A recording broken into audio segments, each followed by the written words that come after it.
دیکھیں جی، یہ جرم اسی لیے ہو رہا ہے کہ امت کو کہانی کرا دی گئی ہے کہ جس نے ایک دفعہ بھی کلمہ پڑھ لیا ہے اب جنت اس کی گارنٹیڈ ہے، جو مرضی کرتا رہے. اور یہ بھی چیزیں آؤٹ آف کانٹیکسٹ پیش کی گئی ہیں، یہ اس طریقے سے نہیں تھا. صحیح بخاری کی حدیث ہے، نبی صلی اللہ علیہ وآلہ وسلم نے فرمایا میری پوری امت جنت میں جائے گی سوائے اس کے کہ جس نے جنت میں جانے سے انکار کر دیا. تو پوچھا گیا کہ من ابا یا رسول اللہ، کس نے انکار کیا؟ تو آپ نے فرمایا کہ جس نے میرا حکم مانا وہ جنت میں جائے گا، اور جس نے میری نافرمانی کی اس نے جنت میں جانے سے انکار کر دی. باقی وہ بات الگ ٹھیک ہے، بخاری اور مسلم میں حدیث ہے کہ نبی صلی اللہ علیہ وآلہ وسلم بار بار دوزخ کی طرف جائیں گے، اللہ تعالیٰ ان کے لیے تعداد مقرر کرے گا، اللہ کے اذن سے آخر میں اس شخص کو بھی جنت سے دوزخ سے نکال کے جنت میں لے آئیں گے کہ جس کے دل میں رائی کے دانے کے برابر بھی ایمان ہوگا. لیکن یہ کون سوچ سکتا ہے کہ کتنا عرصہ اس کو وہ جہنم میں وہ پیریڈ گزارنا پڑے گا. اللہم اجرنا من النار. یہاں تو کہہ دیتے ہیں جناب ایک پھیرا لگے گا، آپ کو پھیرے کی لینتھ کا ہی نہیں پتا. ہم لوگ تو 5 سے 10 سیکنڈ کے لیے موم بتی کے فلیم کے اوپر نہیں ہاتھ رکھ سکتے. دنیا کی آگ، اور بخاری اور مسلم دونوں میں حدیث ہے کہ آخرت کی آگ جو ہے وہ دنیا کی آگ سے 70 گنا تیز ہے. تو یہ بات کر دینا بڑا آسان. اچھا، آپ اس کو دنیا میں اگر کسی کو پریکٹیکلی امیجن کروائیں نا تو وہ کانپ اٹھے گا. اگر کسی کو آ جائے نا کہ تمہیں ایک جمعے کی نماز چھوڑنے پر یا ایک فجر ظہر اثر مغرب کی چھوڑنے پر، فجر چھوڑنے پر فجر سے لے کر ظہر تک ایک 10 بائی 10 کے کمرے میں رکھا جائے گا جس میں 100 کوبرا سانپ ہوں گے، 100 بچھو ہوں گے اور 100 اژدہے ہوں گے، بس صرف فجر سے ظہر تک تم نے وقت گزارنا ہے ایک نماز چھوڑنے پہ، تو وہ کانپ اٹھے گا اس تصور سے ہی، کیونکہ اس کو امیجن کر سکتا ہے. آخرت چونکہ دیکھی نہیں ہے تو وہ کہتا ہے بس ٹھیک ہے، دیکھی جائے گی انشاءاللہ تعالی، جو کچھ بھی ہے تیرے محبوب کی امت سے. تو جمعے کا معاملہ تو بہت سینسٹیو. جمعے کی آپ اہمیت کا اندازہ اس بات سے لگا دیں کہ جمعے کی نماز کے اوپر ایک پوری سورت ہے، اس کا نام ہی سورۃ الجمعہ ہے، سورت نمبر 62 پارہ نمبر 28 میں، اور اس میں باقاعدہ اللہ تعالیٰ نے جمعے کی فرضیت کا ذکر کیا ہے. اعوذ باللہ من الشیطان الرجیم، بسم اللہ الرحمن الرحیم. یا ایھا الذین آمنوا اذا نودی للصلاۃ من یوم الجمعہ، اے ایمان والو جب ندا دی جائے، اذان دی جائے جمعے کے لیے، اس کی نماز کے لیے جمعے کے دن، فاسعوا الی ذکر اللہ، تو جلدی سے لبکو اللہ کے ذکر کی طرف، وذروا البیع، اور تجارت چھوڑ دو، ذالکم خیر لکم ان کنتم تعلمون، اسی میں تمہاری خیریت ہے اگر تم جانتے ہوتے. فاذا قضیت الصلاۃ، ہاں جب نماز پڑھ چکو، فانتشروا فی الارض وابتغوا من فضل اللہ، اس کے بعد تم زمین میں پھیل سکتے ہو اور اللہ کے فضل کو تلاش کرو. یعنی صرف جمعے کے اس ٹائم پیریڈ کے لیے آپ نے کاروبار زندگی کو ترک کرنا ہے. وَاذْكُرُوا اللَّهَ كَثِيرًا لَعَلَّكُمْ تُفْلِحُونَ، اور اللہ کو بہت کثرت سے یاد کرو تاکہ تم فلاح پا جاؤ. تو جمعے کی فرضیت قرآن میں آئی ہے، اس سے آپ اس کی اہمیت کا اندازہ لگا سکیں. باقی جتنی نمازوں کا ذکر ہے وہ جنرل ہے ان کی فرضیت کے اعتبار سے، یا ایون سورۃ النور کے اندر صلاۃ الفجر اور عشاء اور ظہر کا ذکر آیا ہے تو وہ پردے کے اعتبار سے ہے. فرضیت کا جہاں تک ذکر ہے نا اسپیسیفکلی، وہ جمعے کی نماز ہے، اسی لیے اس کی سب سے زیادہ امپورٹنس. اور جمعے کی بھی نماز کی امپورٹنس نہیں ہے، جمعے کی اس ایکٹیویٹی کی امپورٹنس ہے. نماز تو اللہ تعالیٰ نے اس دن ویسے ہی کم کر دی ہے، 4 کی بجائے 2 فرض کر دی. خطبے کی امپورٹنس ہے، اور یہ مسلمانوں کی ایک ویکلی پولیٹیکل گیدرنگ ہے، اور سالانہ پولیٹیکل گیدرنگ مسلمانوں کی عید کی نمازیں، اور انٹرنیشنل گیدرنگ سالانہ جو ہے وہ حج کی گیدرنگ. یہ یعنی جمعے کے خطبے اس لیے نہیں ہے کہ یہاں پہ آپ نے لوگوں کو یعنی نکاح، طلاق اور استنجے کا طریقہ یہ ساری چیزیں بتانی ہیں، اصل میں پولیٹیکل ایشوز کو ایڈریس کرنے کے لیے، تاکہ لوگ ایک پیج کے اوپر آئیں مسلمان. اسی لیے جمعے کی گیدرنگ ایک شہر میں ایک سے زیادہ ہونی بھی نہیں چاہیے. یہ تو آج کل ایک چندے کے چکر میں اتنی جامع مسجد بن گئی ہیں، ادروائز اصولاً دیکھا جائے تو ایک شہر میں ایک جامع مسجد ہوگی. ایران میں آپ چلے جائیں، تہران میں ایک جگہ جمعہ ہوتا ہے اور 15 سے 20 لاکھ لوگ ایک جگہ جمعہ پڑھ رہے ہوتے ہیں، اور ایران کا پریزیڈنٹ جمعے کا خطبہ دیتا ہے. یہاں پہ بھی ہمارے پرائم منسٹر کو فیصل مسجد میں خطبہ دینا چاہیے. تو آپ دیکھیں پھر کس طریقے سے قوم ایک جگہ جمع ہوتی ہے. ہم تو ایک قوم بھی نہیں اسی وجہ سے. بہرحال یہ الگ سے ایک ٹاپک ہے. جمعے کی فرضیت کے اعتبار سے سورۃ الجمعہ کافی ہے.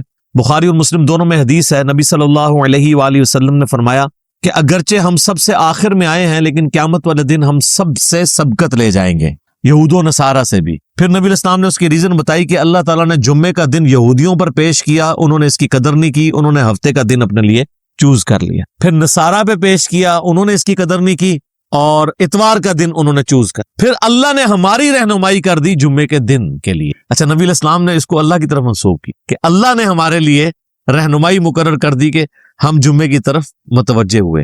اور پھر نبی صلی اللہ علیہ وآلہ وسلم فرمایا کہ قیامت والے دن، یعنی اس جمعے کے دن کے تحفے کو ایکسپٹ کرنے کی وجہ سے قیامت والے دن ہم سبقت لے جائیں گے، یعنی سب سے پہلے جنت میں جانے والے نبی صلی اللہ علیہ وآلہ وسلم کے امتی ہوں گے انشاءاللہ تعالی. اللہم اجعلنا منہم آمین. صحیح مسلم میں ایک حدیث ہے کہ نبی صلی اللہ علیہ وآلہ وسلم نے فرمایا کہ جمعے کا دن باقی تمام دنوں کا سردار ہے. اسی دن آدم علیہ السلام پیدا ہوئے، اسی دن وہ جنت میں داخل کیے گئے، اسی دن جنت سے نکالے گئے، اور اسی دن قیامت قائم ہوگی. ایک اور حدیث ہے بخاری اور مسلم دونوں میں، نبی صلی اللہ علیہ وآلہ وسلم نے فرمایا کہ جمعے کے دن ایک گھڑی، ایک لمحہ ایسا آتا ہے کہ اس گھڑی میں جو اللہ سے خیر مانگی جائے نا، اللہ تعالیٰ وہ خیر عطا فرماتا. اچھا، اس میں مختلف اقوال ہیں. بہرحال صحیح مسلم میں ایک حدیث ہے کہ نبی علیہ السلام نے فرمایا کہ یہ جو قبولیت کی گھڑی ہے نا، یہ خطیب کے منبر پر بیٹھنے سے لے کر نماز جمعہ کے ختم ہونے تک ہے. اس دوران یہ ایکٹیویٹی ہے، یعنی ایک گھڑی ایسی آتی ہے جو قبولیت کا وقت. ویسے پبلک میں مشہور ہے کہ وہ دو خطبوں کے درمیان وہ بھی ہو سکتا ہے، اس کے علاوہ بھی نماز کا بھی وقت ہو سکتا ہے جس میں آپ اللہ کی طرف رجوع لاتے ہیں.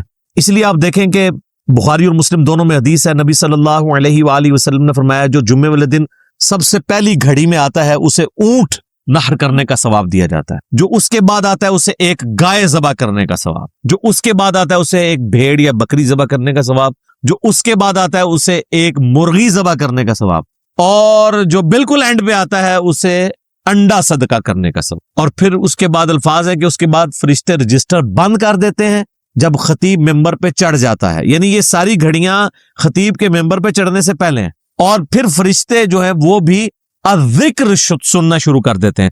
الذکر یعنی جو خطیب خطبہ دے رہا ہے، بشرطے کہ وہ ذکر ہو، کہانیاں نہ ہو. الذکر تو پھر سر یہی ہے، انا نحن نزلنا الذکر وانا لہ لحافظون. صحیح مسلم میں حدیث ہے کہ نبی علیہ السلام کے جمعے کا خطبہ جو ہے وہ قرآن ہی ہوا کرتا تھا. 4 حدیثیں اوپر تلے. ایک صحابیہ کہتی ہے کہ میں نے حضور علیہ السلام سے جمعے کے خطبے میں اتنی دفعہ سورہ قاف جو پارہ نمبر 26 میں آتی ہے سنی کہ مجھے زبانی یاد ہو گئی. اب ہر جمعے میں وہ ظاہر تذکیر والی صورت ہے تو وہ الذکر سننا شروع کر دیتے. اور پھر اس کے بعد جو آتا ہے نا، پھر اسے نارمل صرف نماز کا ثواب ملتا ہے، جو ایکسٹرا آرڈنری ثواب ہے نا جمعے کا وہ ختم ہو جاتا ہے. اچھا، اسی حدیث میں الفاظ ہیں کہ جو پہلی گھڑی میں آئے اس کے لیے ثواب. پھر اس میں نبی علیہ السلام نے یہ بھی فرمایا کہ پھر جتنا مقدر ہو تم نماز ادا کرو، یعنی جمعے سے پہلے آپ 2 4 6 8 10 جتنی مرضی نفلی رکعتیں پڑھ سکتے. اچھا، اس میں ایک حدیث ضعیف بھی پیش کی جاتی ہے ابو داؤد کی کہ جمعے والے دن مکروہ وقت کوئی نہیں ہوتا، وہ روایتی کمزور ہے.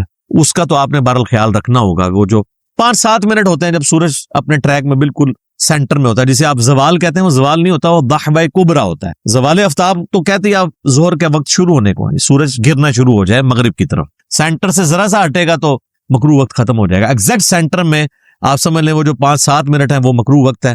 اس سے پہلے بھی آپ نفلی نماز پڑھ سکتے ہیں، اس کے بعد بھی ایگزیکٹ اس وقت نہیں پڑھ سکتے. تو جتنی مقدر ہو پڑھو. البتہ بخاری اور مسلم میں حدیث ہے کہ جب خطیب جو ہے وہ خطبہ دے رہا ہو نا تو پھر آپ نے 2 رکعتیں پڑھنی، اور اس وقت تک نہیں بیٹھنا جب تک وہ 2 رکعتیں نہ پڑھنے. یہ جمعے کے دن کا پروٹوکول ہے، عام نمازوں کے لیے نہیں. اور 2 سے زیادہ پھر نہیں پڑھنی جب خطبہ شروع ہو جائے، کیونکہ اصل مقصد تو خطبہ سننا ہے. اور اگر خطبہ شروع نہیں ہوا تو صحابہ کا جو معمول ہے وہ کم از کم 4 رکھتے تھی جمعے سے پہلے، کم از کم 2 تو پڑھنی. اور بعد میں صحیح مسلم میں آتا ہے کہ جس نے جمعے کے بعد نماز پڑھنی ہے وہ 4 رکھتے پڑھے. 2 کر کے بھی پڑھ سکتے ہیں اور اکٹھی 4 بھی پڑھ سکتے، دونوں طریقے سے ثابت ہے. تو یہ جمعے کی رکھتے میں نے بتا دی، یعنی ٹوٹل کتنی ہوئی 8. 2 سنتیں پہلے، 2 فرض اور 4 سنتیں بعد میں. اور اگر آپ نے پہلے 4 سنتیں پڑھنی ہے پھر 10 ہوگی. تو نبی صلی اللہ علیہ وآلہ وسلم نے یعنی یہ ترغیب دلائی ہے کہ جمعے والے دن خطیب کے ممبر پہ چڑھنے سے پہلے پہنچ جائے. اب حنفیوں کی چونکہ تقریر انہوں نے لادہ کر لی ہوئی ہے تو حنفیوں کے لیے یہ نہیں ہوگا کہ عربی خطبہ سننا ہوگا. وہ بھی جب ممبر پہ خطیب چڑھتا ہے نا اردو خطبے کے لیے تو اس کے بعد رجسٹر ان کے بند ہو جائیں گے. اب چونکہ انہوں نے اپنے پبلک کو پڑھایا ہوا ہے کہ یہ تقریر جو ہے یہ لادہ سے ہے، اصل عربی کے خطبے ہوتے ہیں، پھر لوگ کہتے ہیں پھر اصل ہی آگے سنیں گے جو ہمیں بھی سمجھ نہ آئے.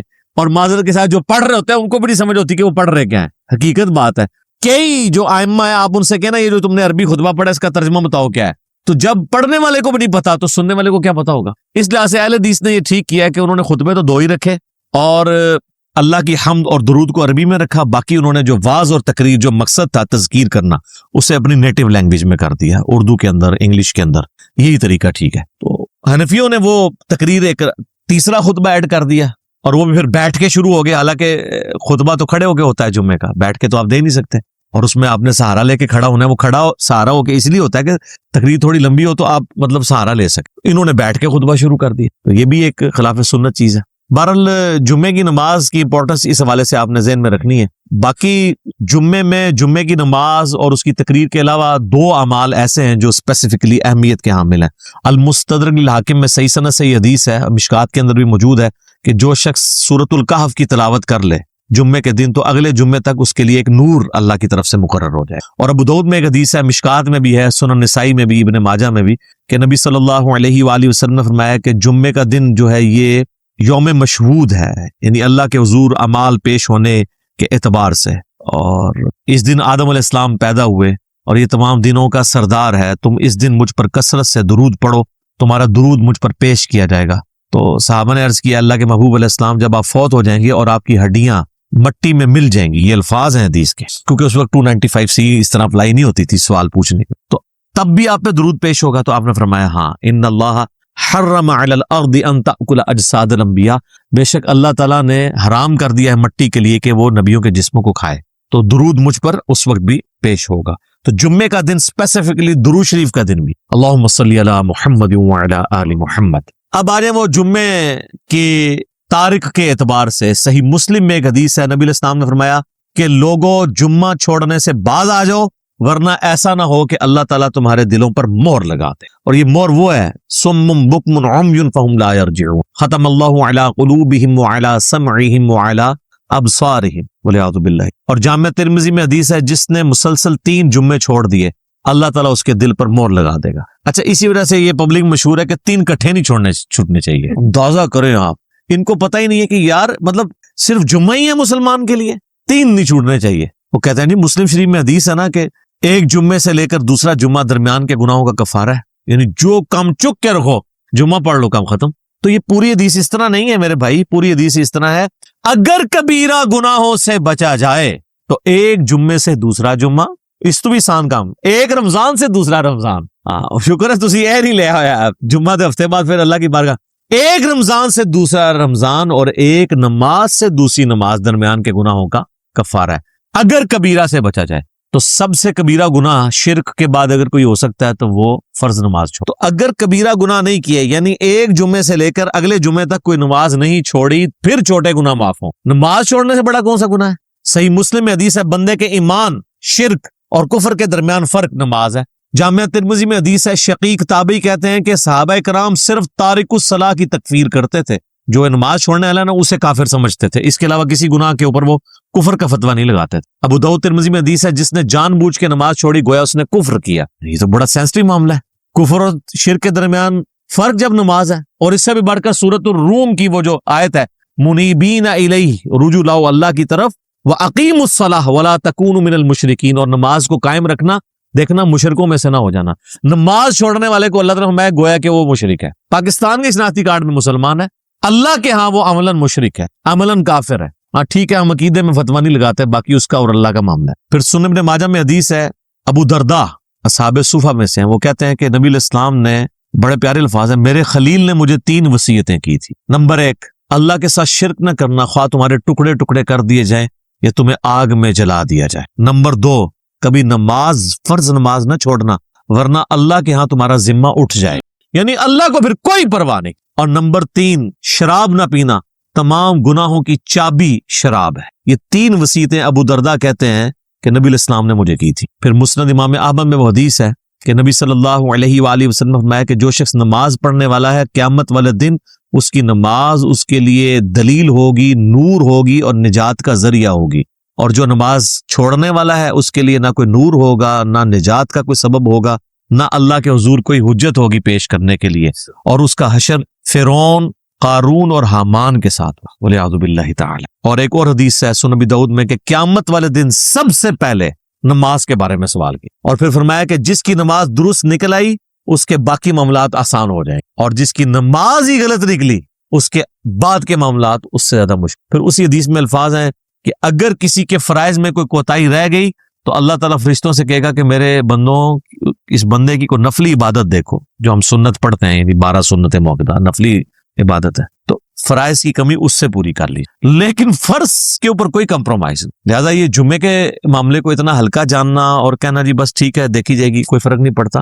اور حقیقت بات تو یہ ہے کہ علماء عرب تو آپ کو پتا ہے کہ نماز چھوڑنے والے کی تکفیر کرتے ہیں, اور ان کے فتوے کے تحت تو پھر ظاہر ہے کہ نکاح بھی ٹوٹ جائے گا. جو انہوں نے پوچھا نکاح تو ٹوٹ جائے گا ظاہر ہے, اور ایسی عورت کو تو ایسے مد سے بالکل طلاق لے لینی چاہیے. اس کو دھمکی لگائے کہ یا تو نماز شروع کر, جمعے کی نہیں عام نماز بھی, ادروائز دیکھیں نا جی.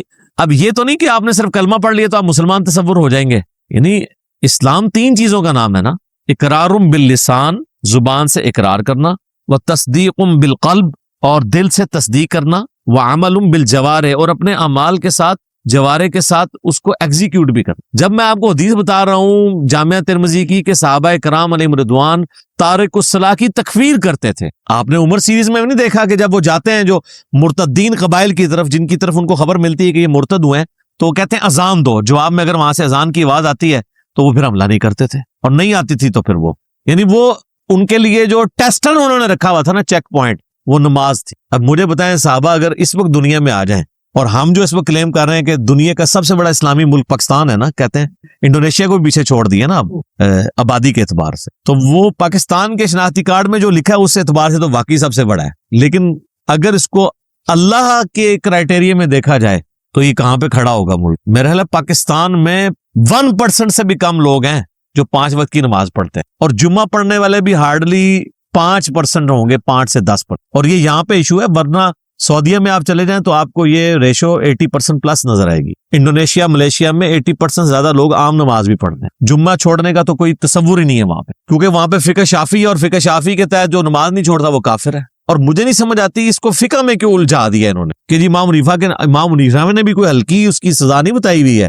وہ کہتے ہیں جو تارک الصلاۃ ہے اسے قید کیا جائے گا یہاں تک کہ وہ نماز شروع نہ کر دے, پھر اسے چھوڑا جائے گا. تو یہ بھی سزا کوئی چھوٹی نہیں ہے. باقی 3 ائمہ تو کہتے ہیں کہ اسے قتل کیا جائے گا, وہ مرتدی اسے تصور کرتے ہیں تارک الصلاۃ. اب چونکہ سختی نہیں ہوئی ہے تو پھر آپ انجام دیکھ لیں. کہتے ہیں جی وہ سب سے زیادہ حنفی ہیں, اسی لیے سب سے زیادہ بے نمازی دنیا میں, کیونکہ آپ تکفیر نہیں کرتے بے نمازی کی, تو جب حنفی زیادہ ہوں گے تو بے نمازی زیادہ ہوں گے. حالانکہ اسے حنفی شافیت کا مسئلہ ہی نہیں, یہ تو مسلم شریف میں حدیث ہے نا, یہ کوئی امام شافی کا قول تو نہیں ہے. صحیح مسلم میں کتاب الایمان میں پہلے چیپٹر کے اندر یہ حدیث موجود ہے کہ بندے کے کفر اور اسلام کے درمیان فرق نماز ہے. اس حدیث کو تو مطلب امام شافعی یا احمد بن حنبل یا امام مالک کی کسی دھکے کی یا انہوں موڈا دینے کی ضرورت نہیں ہے نا, یہ حدیث خود ہی. اور اس سے بڑھ کر سورہ روم کی آیت وَأَقِيمُوا الصَّلَاةَ وَلَا تَكُونُوا مِنَ الْمُشْرِكِينَ, نماز قائم رکھنا اور دیکھنا مشرکین میں شامل نہ ہونا. تو جناب یہ جمعوں وغیرہ کے چکر سے ذرا باہر نکلیں. جمعے والی بات تو یعنی یہ تو بہت بڑی بات ہے. عام نماز بھی اگر کوئی شخص چھوڑتا ہے, تارک الصلاۃ ہے, تو وہ قانوناً تو اسلام کی روح سے تو وہ اسلام سے خارج ہو جائے گا, الا یہ کہ وہ توبہ کر لے. ویسے تو یہ چھوٹے موٹے, ویسے تو ان کو یہ پڑھایا ہوا ہے کہ اگر کوئی بریلوی دیوبندی کے پیچھے جا کے نماز پڑھ لے یا اس کا نماز جنازہ تو اس کا نکاح ٹوٹ جاتا ہے, تجدید ایمان بھی اسے کرنا پڑتا ہے. اس سے کبھی یہ نہیں بتایا گیا کہ تو نماز نہیں پڑھتا تو اس پہ بھی تیرا نکاح ٹوٹے گا. کتنا یا دیکھیں آپ کتنا بڑا مسئلہ ہے. یعنی جو بڑا ایشو تھا وہ نہیں بتایا گیا اسے کہ نماز چھوڑنے سے بھی تیرا نکاح ٹوٹ سکتا ہے, نماز چھوڑنے کی وجہ سے بھی تیری بیعت, چلے جو بھی انہوں نے ایک ٹوٹی پوٹی فارم میں اپنا ایک سلسلہ شروع کیا ہے وہ ٹوٹ سکتا ہے. ادھر تو جن کے بیعت ہوئے ہوتے ہیں وہ نہیں نماز پڑھتے. خود کہاں سے پڑھنی ہے انہوں نے, اللہ ماشاءاللہ بہت کم لوگ ہیں کہ جو نماز پڑھتے ہوں. اور جماعت کے ساتھ نماز کا اہتمام کرنا, خشوع و خضوع سے پڑھنا, یہ تو آپ چھوڑ دیں. اسی لیے پھر انہوں نے ایک جھوٹی کہانی سب کے ہاں ملتی ہے کہ وہ نماز تو اللہ کی معرفت کا ذریعہ ہے, جو اللہ تک پہنچ چکے ہوں تو نماز ان کو ضرورت ہی نہیں ہے, یا اگر انہیں پڑھنی ہے تو وہ کہتے ہیں دل کی نماز ہوتی ہے. چندہ دل کا نہیں ہوتا, جو روٹیاں اور روسٹ توڑتے ہیں اور کھاتے ہیں, اپنی توندیں بڑھاتے ہیں, وہ دل کی نہیں ہوتی. اور جہاں بات آتی ہے نماز پڑھنے کی وہ دل کی ہوتی ہے. اور نماز پڑھنے کے لیے جاتے ہیں مکے مدینے, پیشاب کرنے کے لیے اپنے ٹوائلٹ میں جاتے ہیں. ان کے تو ٹوائلٹس کو لگائیں تالے, انہوں کو جتنے نماز پڑھنی ہے استنجا بھی ہوتے ہی کرو جا کے روحانی تو لگ پتہ جائے گا روحانی طور سے کدھر جا. یعنی جو بندہ یہاں بیٹھے بیٹھے مکے اور مدینے جا کے نمازیں پڑھ رہا ہے, استنجا کرنے کے لیے وہ کیوں اٹیچ باتھ میں جاتا ہے؟ اتنی بڑی ایکٹیویٹی وہ پرفارم کر رہا ہے تو استنجا بھی ہوتے ہی کرو. ان کے آپ ٹوائلٹ بند کریں, ان کے اوپر CCTV کیمرے لگائیں اور دیکھیں پھر جناب یہ کتنی دیر آپ کو نمازیں پڑھ کے بتاتے ہیں. سب کہانیاں ان کی کھل جائیں گی. اور آپ کو تو ہم یعنی پریکٹیکل سولوشن دے رہے ہیں. دیکھیں یہ اب سائنٹیفک دور ہے, ادھر آپ نے ایشوز کو پیش کرنا ہے تو آپ نے ایک بکش فارم میں پیش کرنا ہے کہ ہاں یہ اس طرح نہیں اس طرح.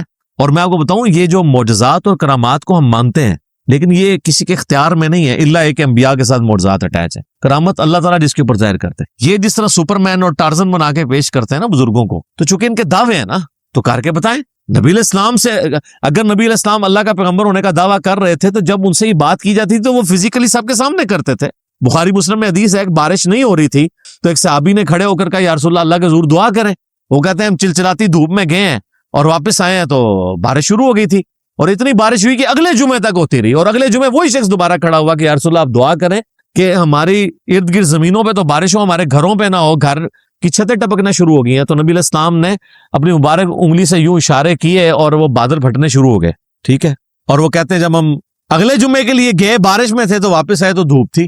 تو میرے بھائی یہ یعنی نبی علیہ السلام نے تو سب کچھ کر کے بتایا نا. آپ کا جن بزرگوں کے بارے میں کلیم ہے تو ہم ان کو سائنٹیفکلی اس طرح چیزوں پہ چیک کریں گے، یہ سب کے سامنے فزیکلی کر کے بتائیں گے. اور میں آپ کو بتاؤں نبی علیہ السلام کی نبوت کو جسٹیفائی کرنے والی سب سے بڑی چیز یہ ہے کہ ہزاروں کیمرے آپ کے اوپر فٹ تھے. یہ جو آپ کے صحابہ تھے سفر و حضر ہر وقت آپ کے ساتھ. اگر آپ کے کریکٹر میں کہیں ذرا سی بھی جھول ہوتی نا تو آپ کی وفات کے بعد آپ کے وہ ساتھی جو جانثار ہمیشہ سے آپ کے ساتھ تھے، ایک تو وہ تھے نا جو فتح مکہ پہ طلقاء بنے، معافیاں مانگی، اور ایک حضور کا غلبہ دیکھ کے اسے ایک سردار کا غلبہ تصور کرتے ہوئے اذا جاء نصر اللہ والفتح کے تحت وہ اسلام میں داخل ہو گئے. وہ موٹیویشنل تو ان کا ایمان نہیں تھا، لیکن جو سابقون الاولون جو شروع سے حضور کے ساتھ اٹیچ تھے، جو بندہ ساتھ اٹیچ ہوتا ہے نا جی اس کو اس بندے کی کمزوریاں اور خوبیاں پتہ ہوتی ہیں. کہیں نہ کہیں بندہ ایکسپوز ہو جاتا ہے. جس کے ساتھ ہزاروں لوگ اٹیچ ہوں اور حضور کی وفات کے بعد ان میں سے کوئی بندہ ٹس سے مس نہ ہو، اور کمٹمنٹ کا یہ لیول ہو کہ ہزاروں لوگ جب اس دین کو چھوڑ جائیں تو چند مٹھی بھر لوگ اتنے کانفیڈنٹ ہوں کہ ہمارے نبی نے ہم سے وعدہ کیا تھا کہ رومن اور پرشین امپائر گرے گی، ہم تھوڑے سے ہی لیکن ہم ٹکرائیں گے، اللہ ہمیں فتح دے گا. یہ کانفیڈنس لیول ہو، یہ نبی علیہ السلام کی یعنی نبوت کی صداقت ہے. یہ دلیل ہے سب سے بڑی. تو نبی علیہ السلام پہ ہزاروں کیمرے فٹ تھے. کہیں آپ کے کریکٹر میں کوئی جھول ہوتی، آپ کی بیویوں کے ذریعے باہر نکل سکتی تھی بات، آپ کے دوستوں کے ذریعے باہر نکل سکتی، اور آپ جن بزرگوں کو مانتے ہیں ان کی کیا کیا باتیں باہر نکلتی. پرانوں کی نکلتی تھی، وہ میں نے نکال دی ہے، اور نیوں کی تو اس لیے نکل رہی ہیں کہ پرانے زمانے میں بھی اگر ان کو اسی طریقے سے پرانوں کو بھی چیک کیا جاتا کریٹیکلی کیمروں کے ذریعے یا باقی معاملات کے ذریعے تو آپ دیکھ لیتے کہ ان کے بھی ماشاءاللہ الا ماشاءاللہ اچھے لوگ بھی ہوں گے. میں نے یہ نہیں کہتا کہ برے لوگ ہی ہیں سارے، لیکن یہ ہے کہ یہ بڑی مشکل سے حسن ظن قائم رہتا ہے کہ آپ اتنے یعنی عجیب و غریب قسم کے دعوے کرتے ہیں. اور آپ دیکھ لینا وہ ہمارے بھائی نے انڈرسٹینڈ اسلام کے اوپر وہ جو ویڈیو اپلوڈ کی ہے کہ بزرگ جو ہیں وہ استنجے کے لیے پتھر مانگ رہے ہیں تو وہ جس چیز کی طرف جاتا ہے وہ سونا بن جاتا ہے. اور پھر وہ جناب یہ بھی بتا رہے ہیں کہ حضرت وہ کہنے لگے جی بال بڑھ گئے تھے، انہوں نے کہا تیرے نبی کی سنت ٹوٹ رہی ہے تو اس لیے مجھے کچھ پیسے دے دے. یار اللہ کے بندو، وہ کہتے ہیں سال ہوا کچھ نہیں آپ سے مانگا، اب یہ سنت ٹوٹنے، تو سنت بھی ٹوٹنے لگی تو ابھی بھی مانگنے کی ضرورت نہیں ہے. جس نے سال آپ کو بغیر کھائے پیے سارا کچھ معاملہ کر دیا ہے تو روحانی طور پہ بال کٹ جائیں خود بخود ہی. روحانی طور پہ اگر بندہ زندہ ہے تو بال بھی روحانی طور پہ کٹ جائیں، ناخن کٹ جائیں، ختنہ بھی ہو جائے، روحانی طور پہ نہیں ہوتا. سب کہانی ہے جناب. تو اللہ تعالی ہمیں فہم اور عقل دے اور ہم چیزوں کو صحیح طریقے سے سمجھیں.